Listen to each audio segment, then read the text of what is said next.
আসসালামু আলাইকুম। কেমন আছেন সবাই? আজ নিয়ে আসলাম হায়দ্রাবাদি গ্রিন চিলি চিকেনের রেসিপি নিয়ে। চলুন দেখে আসি এর পুরো রেসিপিটি। এই চিকেনটি রান্না করতে আমি প্রথমে নিয়ে নিয়েছি ৪ কোয়া রসুন, ১ টুকরা আদা এবং ৭-৮টি কাঁচামরিচ ও ১ কাপ ধনেপাতা। এগুলোকে আমি মিহি পেস্ট করে নিয়েছি। এবার ১ কেজি ব্রয়লার চিকেন নিয়ে তাতে স্বাদমতো লবণ, ১ চা চামচ হলুদের গুঁড়া এবং ২ টেবিল চামচ টক দই এবং ৩ টেবিল চামচ যে পেস্টটা রেডি করেছিলাম সেই পেস্টটা দিয়ে দিব।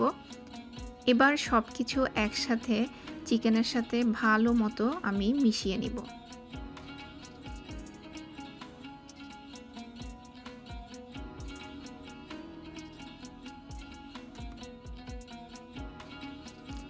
এবার দিয়ে দিচ্ছি ১ চা চামচ রান্নার তেল এবং আবারও চিকেনের সাথে সব কিছু ভালো মতো মিশিয়ে নিচ্ছি। এভাবে ম্যারিনেট করে আমি রেখে দিব ৩০ মিনিট। এবার প্যানে ৩ টেবিল চামচ তেল দিয়ে দিলাম। তাতে দিয়ে দিলাম ১ কাপ পেঁয়াজ কুচি। পেঁয়াজ কুচিটাকে আমি একটু গোল্ডেন ব্রাউন করে ভেজে নিব। পেঁয়াজ কুচিটা কিছুটা লাল হয়ে এলে আমি এখানে দিয়ে দিব গরম মশলা, ১টি তেজপাতা, ২টো দারচিনি এবং ৪টি এলাচ। এবার আমি কিছু কাঁচামরিচ ফালি দিয়ে দিব এবং সব কিছুকে একটু ভালো মতো তেলে ভেজে নিব। এবার আমি ম্যারিনেটেড চিকেনটা দিয়ে দিলাম এবং চিকেনটাকে একটু হাই হিটে ভালো মতো ভেজে নিব।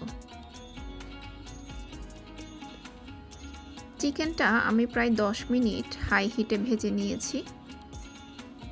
এবার আমি চিকেনে দিয়ে দিচ্ছি ১ চা চামচ জিরা গুঁড়া এবং ১ চা চামচ ধনিয়ার গুঁড়া।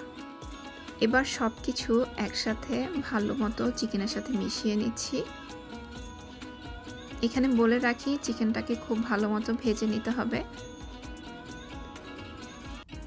এবার আমি চিকেনে কিছু পানি অ্যাড করে দিলাম।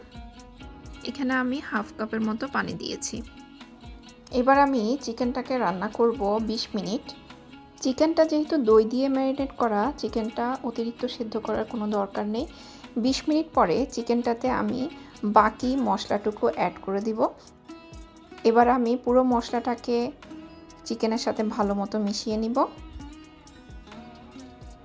এবং লো হিটে কুক করব আরও ১০ মিনিট।